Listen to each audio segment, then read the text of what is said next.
The Scandalous Life of Pierre Salinger, 10 Shocking Facts. Pierre Salinger, a name synonymous with journalism and political intrigue, led a life filled with controversial moments and fascinating tales. As a press secretary for John F. Kennedy and a renowned journalist, his life was never short of drama. Here are 10 of the most scandalous and shocking facts about Pierre Salinger, each steeped in intrigue and controversy. Fact number 1. Childhood and early connection with the Kennedys.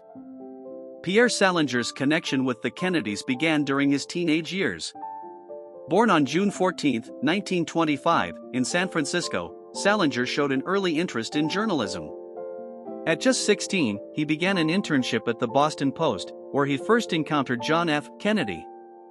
This meeting left a lasting impression on the young Salinger, and he would later recall Kennedy's charisma and vision. Their paths crossed again when Salinger, now an accomplished journalist, was invited to join Kennedy's presidential campaign in 1960 as press secretary.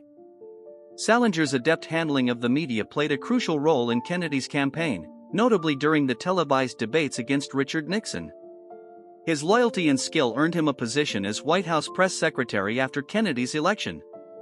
Salinger's early introduction to Kennedy not only set the stage for his career but also placed him at the center of some of the most significant events of the 20th century, including the Cuban Missile Crisis and the Civil Rights Movement. Number 2. Marriages and personal life. Pierre Salinger's personal life was marked by a series of tumultuous relationships. He was married 4 times and had 5 children. His first marriage to Poppy Cronin in 1947 ended in divorce, but not before they had a son, Stephen.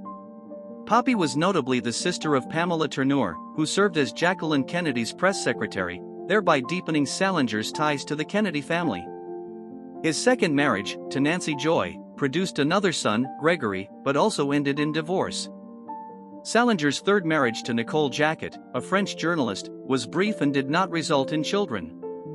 His fourth marriage to Madeleine Renouard, with whom he had 3 more children, Nicole, Christopher, and Fiona, lasted until his death in 2004. Salinger's personal relationships often mirrored the high-stakes and dramatic nature of his professional life.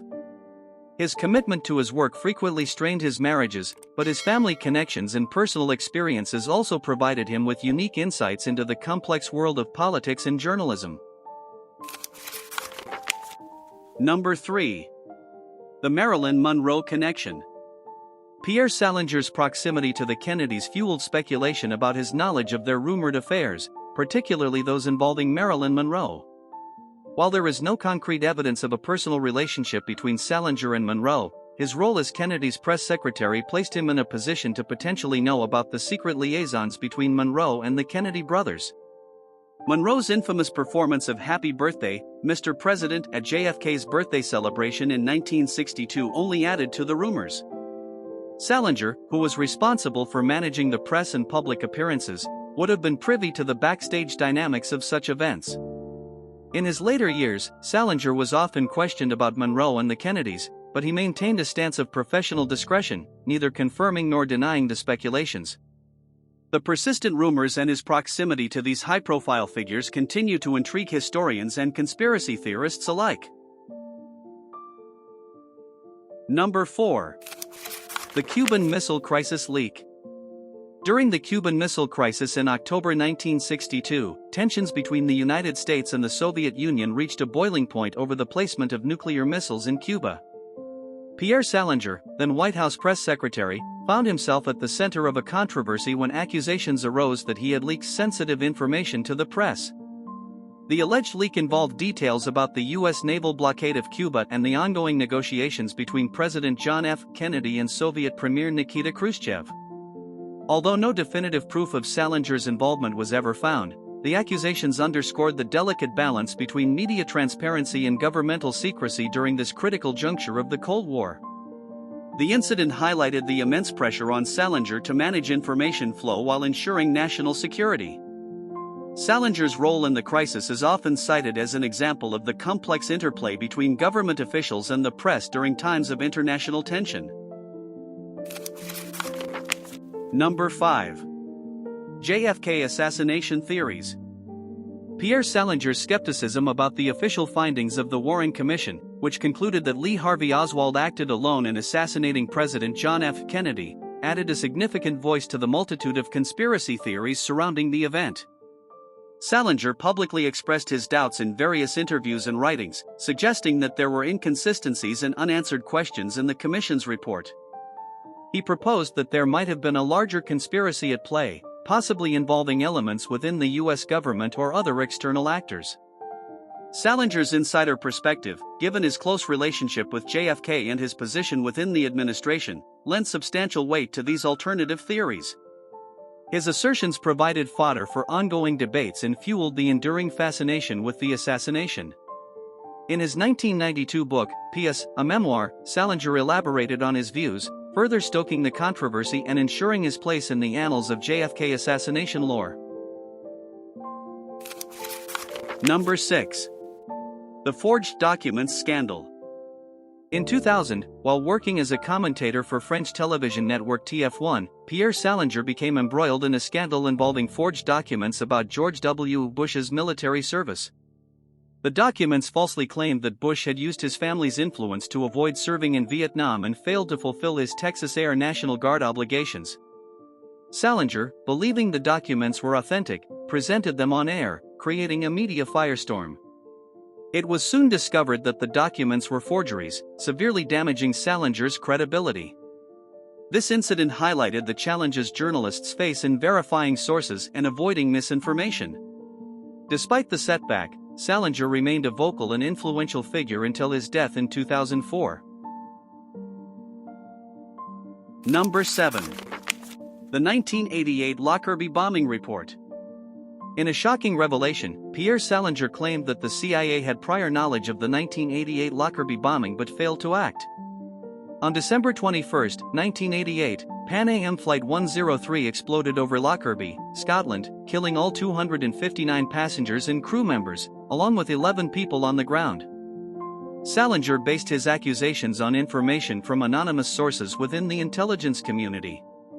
He argued that the CIA was aware of the impending attack but did not intervene, possibly to protect an ongoing operation or asset.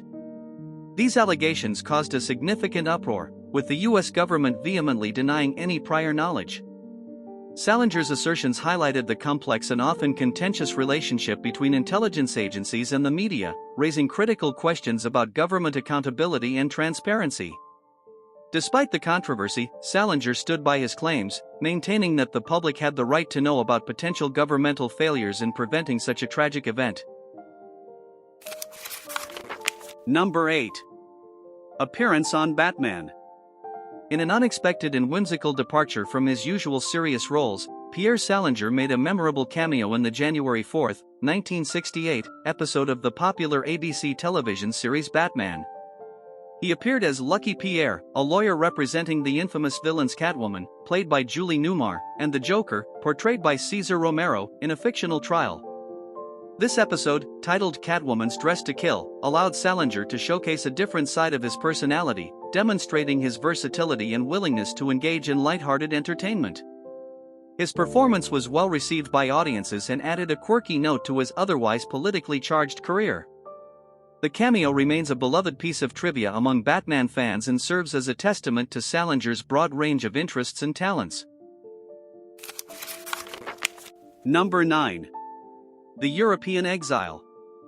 Disillusioned by the political landscape and the state of journalism in the United States, Pierre Salinger relocated to France in the 1980s. During this period, he became an outspoken critic of the U.S. government, particularly under the Reagan administration. His move was partly driven by frustration with declining journalistic standards and the increasing influence of corporate interests on the media.